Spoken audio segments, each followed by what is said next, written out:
ఓం సుముఖాద నమః ఓం ఏకదంతాద నమః ఓం కపిలాద నమః ఓం గతకర్ణకాద నమః ఓం లంబోదరాద నమః ఓం వికటాద నమః ఓం విఘ్నరాజాద నమః ఓం ధూమకేతవే నమః ఓం గణాధ్యక్షాద నమః ఓం బాలచంద్రాద నమః ఓం శూర్పగంధాద నమః ఓం హేరంబాద నమః ఓం స్కందపూర్వదాద నమః ఓం మహాగణపతయే నమః ఈశాన పితృరూపేణ మహాదేవో మహేశ్వరః ప్రియతాన్ భగవాన్ మంత్రమధ్యే క్రియామధ్యే యత్కించక్రియతే కర్మ తత్కర్మ సమరం కురు విష్ణుర్విష్ణుర్విష్ణుర్విష్ణుః నమో బ్రహ్మణ్య దేవాయ గోబ్రాహ్మణహితాయ చ జగద్ధితాయ కృష్ణాయ శ్రీ గోవిందాయ నమో నమః సహనా భవతు సహనౌ భునక్తు సహ వీర్యంకరవావహై తేజస్వినావధీతమస్తు మా విద్విషావహై. అమ్మా అయ్యో కుయ్యా మొర్రా కుయ్యా. ఒక్క రాత్రి సానిదాని కొంపకెళ్ళి అన్ని వేలు తగలేసి వస్తారా? సిగ్గులేదు? ఎందుకే సిగ్గు? ఎందుకు సిగ్గు? నేనేమన్నా మన సొంత డబ్బులు తగలేశానా? నువ్వు మీ అన్నయ్య దగ్గర కొట్టేశావు, నేను నీ దగ్గర కొట్టేశాను. సిగ్గు అంట సిగ్గు. చూడండి, మా వాడికి తండ్రి చేసిన అప్పులు కొడుకు తీర్చాలని తెలుసు. తీర్చకపోతే మీరు కోర్టుకి వెడతారని తెలుసు. ఆ తర్వాత ఇల్లు వేలం వేస్తారని తెలుసు. ఆ తర్వాత ఇంటిల్లపాది హలో లక్ష్మణ అంటూ రోడ్ల వెంబడి పడతారని తెలుసు. కానీ ఏం చేస్తాడు చెప్పండి? ఏం చేస్తాడు చెప్పండి?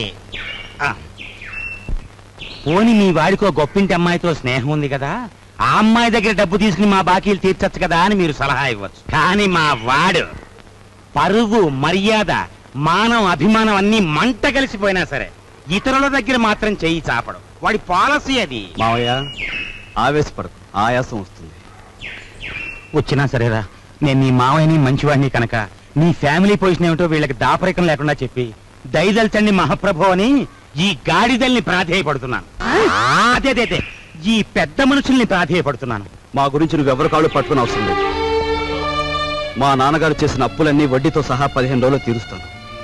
తీర్చలేని పక్షంలో నన్ను నడివీధులు నిలబెట్టమను. అందుకు నేను సిద్ధమే. అంతకంటే ఇంకా ఏం కావాలి భయ్యా? ఇన్ని నాళ్ళు ఆగిన వాళ్ళం ఇంకా 15 రోజులు ఆగలేమా? 15 రోజుల తర్వాతే వస్తాం. లేవండి భయ్యా, పోదాం. మీరా ఎంతసేపు వచ్చి? నువ్వు ఆవేశంగా 15 రోజుల్లో అప్పు తీర్చేస్తాను అంటున్నప్పుడు రాజు, నీ ఆవేశం చూస్తుంటే అమ్మాయికే కాదో నాకు కూడా ఉత్తేజం కలుగుతోంది. ఒక చిన్న విషయం, నీ చెప్పులో రాయి పడిందనుకో, దాన్ని బయట పారేసే వరకు నీ నడక సరిగ్గా సాగదు. చూస్తుంటే మీ ఇంట్లో మీ మావయ్య నీ చెప్పులో రాయిలా కనిపిస్తున్నాడు. ఏం చేస్తావో మరి? ఆ దెబ్బతో దిమ్మ తిరిగిపోయి బొమ్మ చేతికొచ్చేయాల. సరే, కుర్రాడివైనా నీకు అన్నీ తెలుసని అనుకుంటాను. అమ్మాయిని దించి వెళ్దామని వచ్చాను. వస్తాను అమ్మాయి, వస్తాను. మా నాన్నగారి మాటలు వింటుంటే ఆయన భుజంగరావు గారేనా అని అనుమానం కలుగుతోంది కదా. నేను ఆ ఇంటికి వెళ్లిన రోజు నుంచి గమనిస్తున్నాను. ఆయన మా నాన్న కాదు, నాన్నగారి పోలికలున్న మరో మనిషి. అతన్ని పోలీసులకు పట్టించొచ్చు. అంతకన్నా ముందు మా నాన్నను వాళ్ళెక్కడ చేర్చారో అది తెలుసుకోవాలి. అందుకని మేము నాటకం వేస్తున్నాం, మీరు తప్పకుండా రావాలి. నాటకం?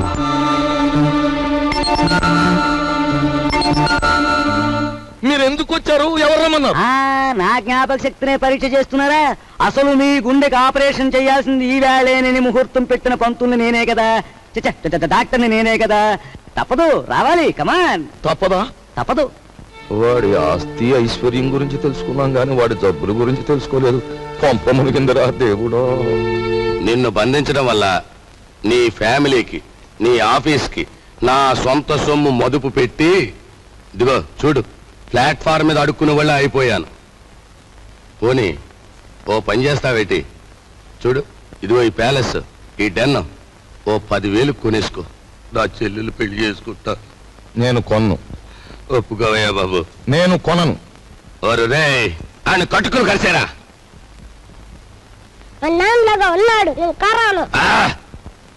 చెట్టంత మనిషిని నీ బాబుని బతిమాలుకుని పెట్టంత మనిషిని నిన్ను బతిమాలుకుని హోరని యవ్వ నా బతికి ఎలాగైపోయిందిరా నేను మోయటం ఎందుకురా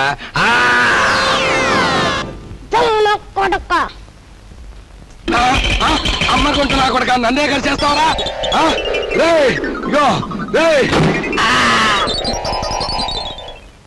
గురువా గురువా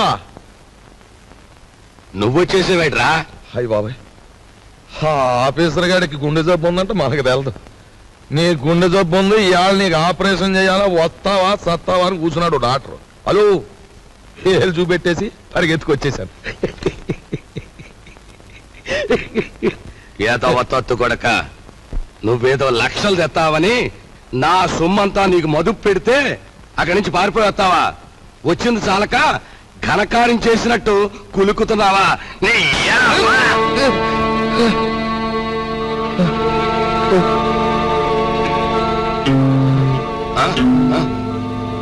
ఒరేయ్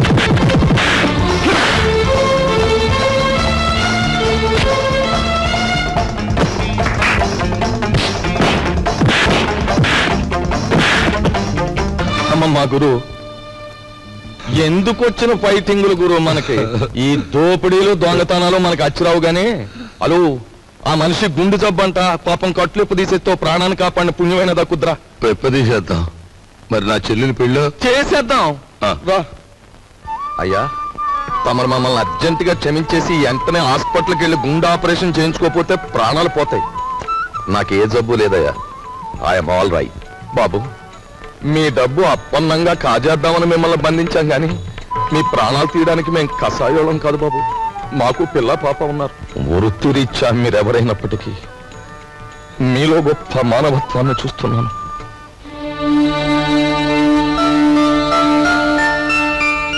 ఆ వేళ నా కంఠం మీద కత్తి పెట్టి బెదిరించిన విప్లవకారుడు నువ్వే కదూ ఆనాడు మీరు నాకు అన్యాయం చేస్తుంటే నా సహనం చచ్చిపోయి మిమ్మల్ని ఎదిరించాను ఈవేళ మీరెక్కడో బంధింపబడి ఉంటారని అనుమానం కలిగాక మిమ్మల్ని రక్షించాలని వచ్చాను నా డబ్బు కోసం వాళ్ళు నన్ను బంధించిన నిజానికి నష్టపోయింది వాళ్ళు నన్నేం బాధ పెట్టలేదు అన్నట్టు నువ్వు సింపుల్ గా చెప్పాలంటే ఆయన మరెవరో కాదండి మన అల్లుడు గారే అల్లుడు గారా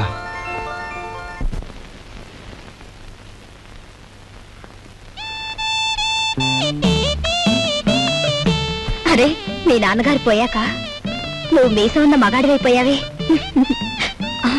అన్నట్టు మీ ఇంట్లో డబ్బు పోయిందని విన్నాను నా కోసం నువ్వే ఆ డబ్బు తీసుంటావు ఏది ఆ డబ్బు చెప్పు ఆ డబ్బు నీకిద్దామని తీశాను ఆ రాత్రి మరెవరో నా దగ్గర నుంచి కాజేశారు ఒక ప్రాణాన్ని నిలబెట్టడానికి నేను వ్యభిచారం చేస్తే నువ్వు వ్యభిచారం కోసం ఒక ప్రాణం తీసేశావు నా బ్రతికే చండాలం అనుకుంటే నువ్వు నాకంటే చండాలుడివి నేను ఈ ఇల్లు ఎందుకు ఖాళీ చేస్తున్నానో తెలుసా నీ నీతి మాలినతనాన్ని భరించలేక వెళ్ళు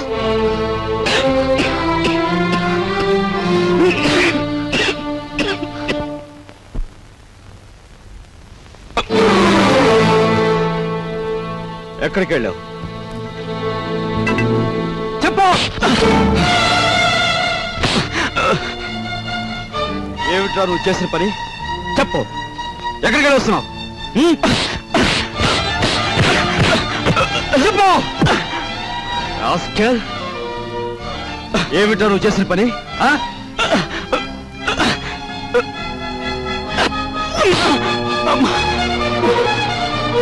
చెప్పరా రాస్కెల్ చెప్పు బాబు పెద్దలేదురా నీకు మీ నాన్నగారు పోయి పట్టుమని 10 రోజులు కాలేదు ఏం చేశాడని రా వాడిని అలా కొడుతున్నావు మీ నాన్నగారు ఏనాడైనా వీడిని ఇలా కొట్టడం చూసావా?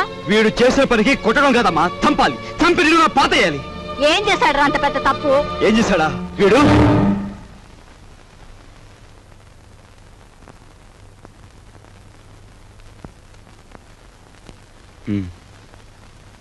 బాబు,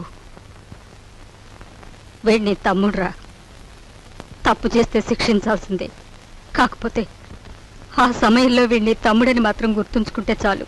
పదరా.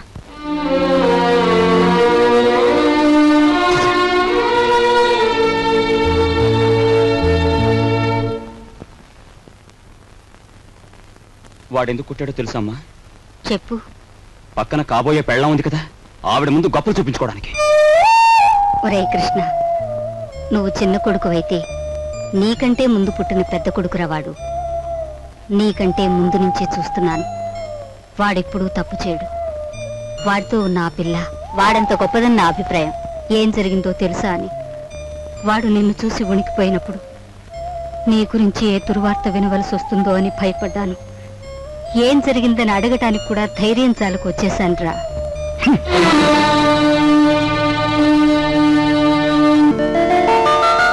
ఈమె నా చెల్లెలు ఇల్లు వదిలి వచ్చేసింది. మీ సేవా సాధనలో ఉందేమో. సారీ, ఇలాంటి అమ్మాయి ఎవరూ లేరు. వస్తానండి.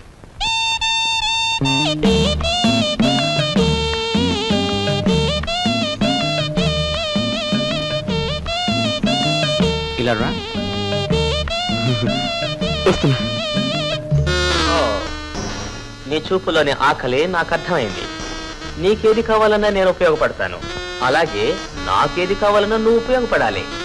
ఇక్కడ ఫ్రెండ్షిప్ కి అది కండిషన్. ఓకే?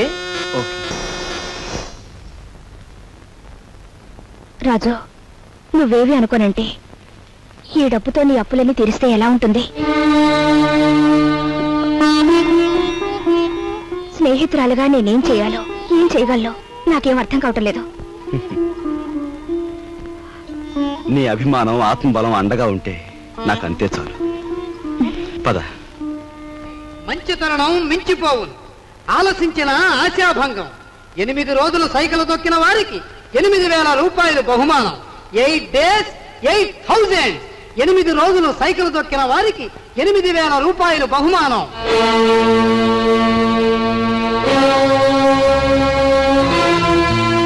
రాజు, అప్పులు తీర్చడానికి నువ్వు సైకిల్ తొక్కుతున్నావట. మనలాంటి కుటుంబాల్లో పుట్టి ఇలాంటి పనులు చేస్తే ఎంత పరువు తక్కువగా ఉంటుందో ఆలోచించు.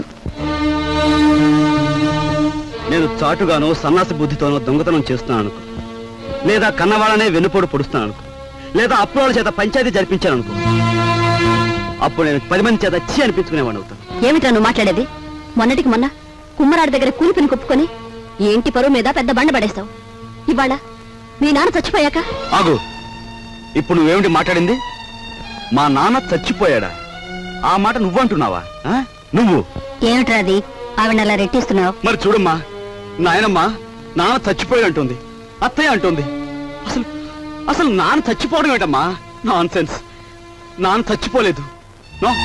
నాన్న చచ్చిపోలేదు. మనందరం కలిసి ఆయన చంపేశాం. అవునమ్మా, నిర్దాక్షిణ్యంగా కాలు రాసి చంపేశాం. కొండంత మనిషిని చాదస్తుతో కొందరు, స్వార్థంతో కొందరు, ఇలా అందరూ కలిసి ఆయన చంపేశాం. ఏ చంపలేదా? ఒక్కసారి మీరందరూ గుండెల మీద చేతులు వేసుకుని ఆలోచించండి. ఆయన జీతం నెలకు 500 రూపాయలు, కేవలం 500 రూపాయలు. తాహతకు మించిన కోరికలు కోరి మనందరం కలిసి ఆయన చంపేశాం. He was successfully murdered by all his family members. నోరుంది కదా అని తప్పులు పడుతున్నారా? నేను చేస్తున్న ఈ పనిలో ఓ పవిత్రమైన ఆశయం ఉందే తప్ప ఇదేం పరువు పోయే పని కాదని నాకు బాగా తెలుసు. మీరు ఒప్పుకున్నా ఒప్పుకోకపోయినా ఈ పని నేను చేసే తీరు.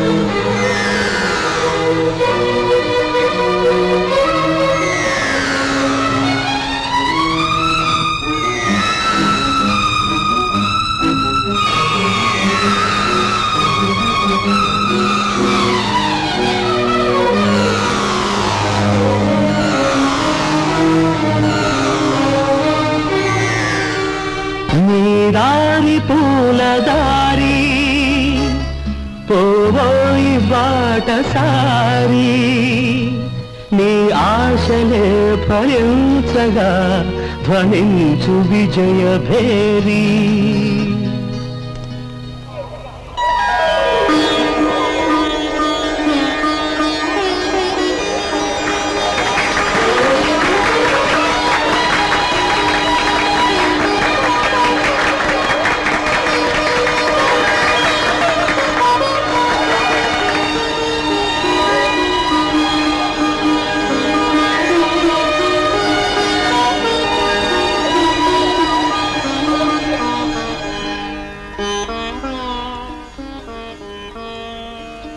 ఇవాళ నీ కొడుకు ప్రయోజకుడైనందుకు ఇప్పుడు నువ్వు ఉంటే ఎంత ఆనందించేవాడివిరా.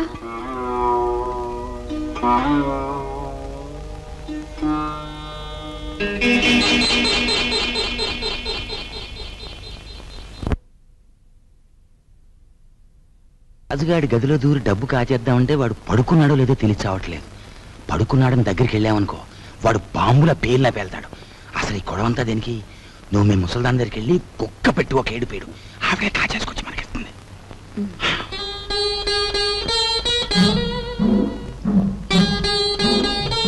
రాజు సైకిల్ దుక్కి సంపాదించిన డబ్బుతో ముందు అప్పులు తీరుస్తానంటున్నాడు.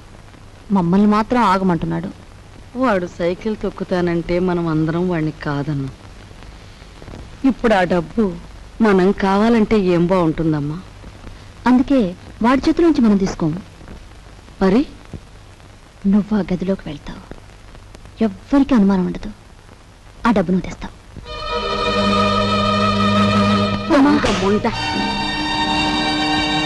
వాడు పగలనక రాత్రనక కష్టపడి రక్తం ఓడ్చి సంపాదించిన డబ్బు దొంగిలించమంటావా?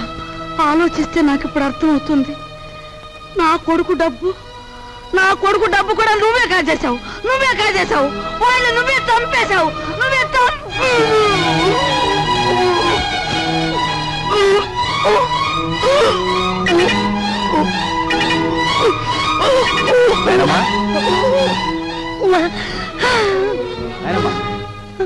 బాబు ఏమైందమ్మా? ఎందుకు కేకలు పెట్టావు? నాయనమ్మా ఏమైందమ్మా? ఏం లేదు బాబు, ఏదో పీడకలు వచ్చింది. మీ నాన్న గుర్తుకొచ్చాడయ్యా. సరే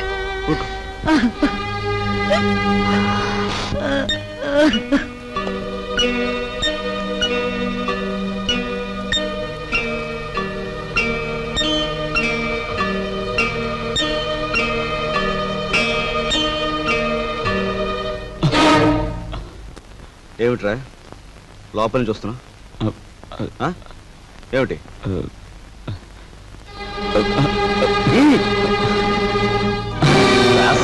ఏమిటారు చేసిన పని?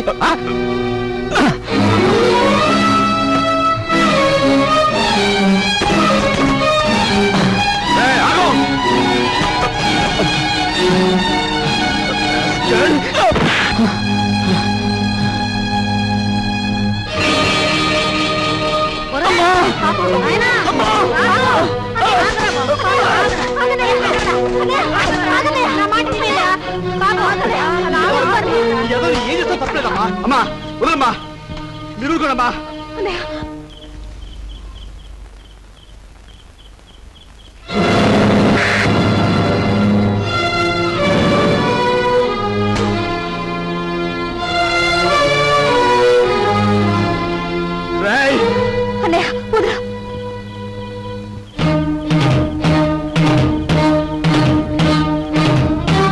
దుర్మార్గుడా, ఎంతకు తెగించావురా?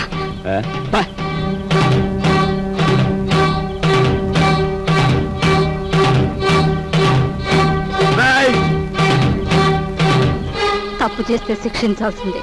కాకపోతే ఆ సమయంలో వీడిని తమ్ముడని మాత్రం గుర్తుంచుకుంటే చాలు. తమ్ముడు ఎవడ్రా నీకు తమ్ముడు? ఒక సిగరెట్ వెలిగించినంతసేపు లేదు నీ పెద్దరికో, ఒక దమ్ము లాగినంతసేపు లేదు నీ పెద్దరికో. అందుకోసం నువ్వు ఎగిరిపడిన అవసరం లేదు. ఏమిటి నీ గొప్ప? నాన్న చచ్చిపోయి 4 రోజులు కాలేదు, రకరకాలుగా అధికారం చలాయించాలని చూస్తున్నావు. నీ పెద్దరికం నాకు అక్కర్లేదు. చచ్చినాడా ముసలిముండా. ఐఎమ్ సారీ, నీకు మర్యాద ఇవ్వాలి కదూ. చూడు మిస్టర్, నీకు ఎవరి పెద్దరికం అక్కర్లేదనుకుంటే ఈ ఇంట్లో నుంచి తక్షణం బయటికి వెళ్ళిపోవచ్చు. నేను ఇంట్లోంచి వెళ్ళిపోవాల్సి వస్తే ఏం జరుగుతుందో తెలుసా? నువ్వు ఈ ఇంట్లో ఉండాలంటే ఏం చేయాలో తెలుసా? తెలుసు. నిన్ను అన్నా అని గుర్తించాలి, నువ్వు తంతే పడుండాలి. అంతేకాదు, దున్నపోతల తింటూ కూర్చోకూడదు. కాయ కష్టం చేసినా సరే సంపాదించాలి, అప్పుడే నీకు తిండి. ఓహో, సంసారం సవ్యంగా సాగాలంటే ఇంట్లో అందరూ కష్టపడాలి. అలాగే ఇంటి పరువు కాపాడాలంటే అందరూ కలిసి ఉండాలి కదూ. నీకు గుణపాఠం చెప్పడానికి నేను బయటికి వెళ్ళాలి, వెళ్తాను. Good bye.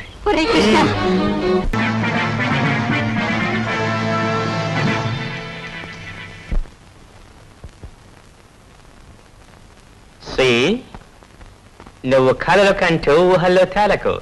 Go and enjoy. Come on.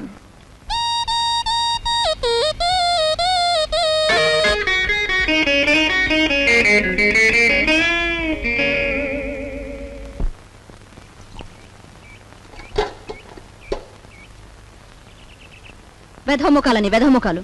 పొద్దున్న లేచి ఏ వెధముండ ముఖం చూశాను. గుమ్మం తగిలి తలంతా బొప్పి కట్టింది. ఎవరినే వెధముండలంటున్నావు? నిన్ను కాదులే. నువ్వెవరినంటున్నావో నాకు తెలిసే. కొందరు మొగుడు చచ్చి వెధముండలవుతారు, మరి కొందరు మనసు చచ్చి అవుతారు. భూదేవి లాంటి మీ వదిలిని పట్టుకుని వెధముండ అన్నందుకు అక్షరానికి ఒక శిక్ష విధిస్తాడా దేవుడు. ఏమిటి నువ్వు అనేది? నేను అన్నదేమనే తప్ప? తప్పున్నారా? మొగుడు చచ్చి అత్తారింటి నుంచి పుట్టింటికి వస్తారే కాని నీలాగా మొగుడుతో పాటు పుట్టింట్లో తిష్ట వేసి ఇంటి దొంగల్లాగా కన్నాలు వేసేవాళ్ళు వాళ్ళకంటే నికృష్టులని తెలుసుకోవే. కూతురనే ఇది కూడా లేకుండా వాగుతున్నావు. నీకు పిచ్చెక్కింది. పిచ్చే.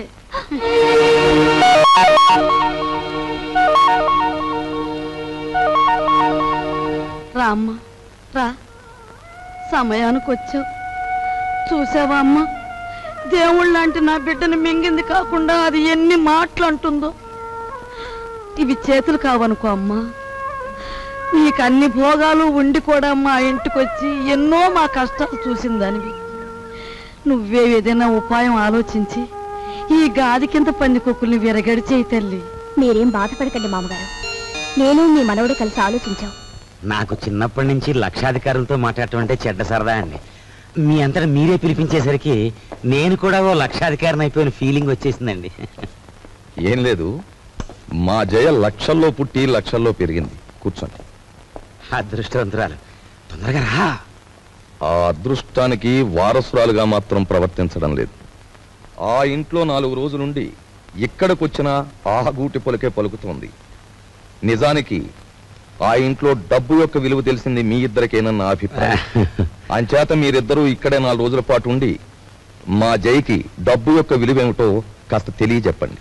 మీ ఇంట్లో సెటిల్ అయిపోయి మీ అమ్మాయికి డబ్బు గురించి చెప్పడం అంటే కాశ్మీర్లో పుట్టి పెరిగిన వాడికి ఐస్ మొక్కల గురించి చెప్పినట్టు ఉంటుందండి. సరే, మమ్మల్ని ఎప్పటి నుంచి రమ్మంటారో చెప్పేయండి.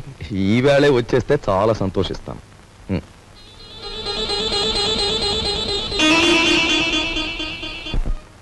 వరాలు, నువ్వు నా ఇల్లు దోచుకోవడానికి వచ్చిన నీ మంచితనం వల్ల నాకు ఆత్మీయుడవయ్యావు. ఇప్పుడు ఇంట్లో సంసారాలని కూల్చేసే నీచులైన 2 దొంగల్ని ప్రవేశపెట్టాను. నువ్వెలాగైనా వాళ్ళని ఇనపెట్టి కట్టేసి నువ్వెన్ని బాధలు పడ్డావో అన్ని వాళ్ళకు రుచి చూపించి వాళ్ళకు బుద్ధొచ్చి లెంపలేసు పారిపోయేలా చెయ్యాలి. ఏం చేస్తావు? మరి ఆర్డర్ అయ్యాలే గాని వాళ్ళిద్దరికి దెమ్మ తిరిగిపోయి బొమ్మ కనిపించేలా చేసేస్తాను. నేను ఇల్లు వదిలిపెట్టి వచ్చేశాను. మొన్న 8 రోజులు సైకిల్ తొక్కి డబ్బు సంపాదించిన దగ్గర నుంచి మా అన్నయ్య ఎలక్షన్లో గెలిచిన ఎన్టీ రామారావు అనుకుంటున్నాడు. అభిమానంతో అందరూ ఎన్టీఆర్ని అన్నా అని పిలుస్తుంటే వీడు మా మీద అధికారం చలాయించి అన్నా అనిపించుకోవాలని చూస్తున్నాడు. ఏమిటి, మీ అన్నేను అన్నా అనాలా? అందాం. మీ తమ్ముడు అలా గాలిగా తిరుగుతుంటే చూస్తూ ఊరుకుంటారే? సంసారాల్లో కొత్తగా పెత్తనానికి వచ్చిన ప్రతి అన్నకు వచ్చే ఇబ్బంది ఇదే. నిన్న మొన్నటి వరకు ఏరా అన్నయ్య అని పిలిచేవాడు. ఈవేళ నా భావాలకు కట్టుబడి ఉండాలనేసరికి వాడి కొంచెం కష్టంగా ఉంది.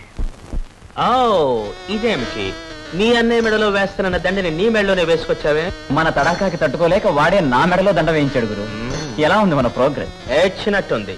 నీ ఎక్స్ పార్టీ వాడు నీ దండను తీసి నీ మెడలోనే వేశాడంటే నీ చెప్పుతో నిన్నే కొట్టినట్టు ఫూల్. ఈ ఆస్తంతా చూస్తుంటే నీకేమనిపిస్తుంది? ఏమనిపిస్తుంది? ఇన్నాళ్ళు మీ ఇంట్లో మంచానికి పట్టిన నల్లుల్లా పడున్నాం. దాని బదులు ఇంటి గోడలకి బల్లుల్లా అతుక్కుపోతే ఎంత బాగుండేదో. అప్పుడు ఎలా ఉన్నా ఇప్పుడు ఈ బంగారు పంజరంలోకి వచ్చేసాంగా. ఏమండి, ఇక్కడున్న ఒక్కొక్క వస్తువు మెల్లగా మన ఇంటికి చేరిస్తే ఎంత బాగుంటుందో. మన ఇద్దరం సరిగ్గా అమావాస్య నాడు పుట్టుంటామే. అందుకే ఇట్లాంటి గొప్ప గొప్ప ఐడియాలు వస్తున్నాయి. దాచేయి దాచేయి దాచేయి. ఎవరా నువ్వు? నేను మా నాన్న కోసం వచ్చాను. అవును, నేను గొట్టంగానని వీడికిలా తెలిసింది?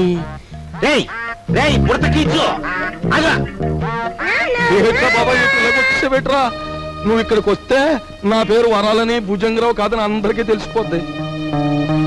మరప్పుడు చిల్లరలాగా వస్తుంది. ఇదిగో బాబా, ఇదిగో ఈ డబ్బులు తీసుకుని నువ్వు వెళ్ళు వెళ్ళు. డూప్లికేట్ భుజంగరావు గారికి నమస్కారం. డూప్లికేట్ భుజంగరావు ఏమిటి? Non sense. డోంట్ టాక్ అంటే డోంట్ టాక్. తారు డబ్బాలో ముంచిన కుక్క పిల్లలా ఉన్న ఈ కర్రి నా కొడుకు నీ కొడుకు, అవునా కాదా? ఈ ఇనపెట్లో ఉన్న డబ్బంతా కాజేయాలని వచ్చావు, అవునా కాదా? మీరు విన్నది నిజమే. ఏదో పిల్లలు గలవండి, కావాలంటే ఓ ఆనావాట ఇచ్చుకుంటాను. ఆనావాటనా? కొట్టానంటే కొత్తిమీర చట్నీ అయిపోతుంది నీ మోఖం. హలో,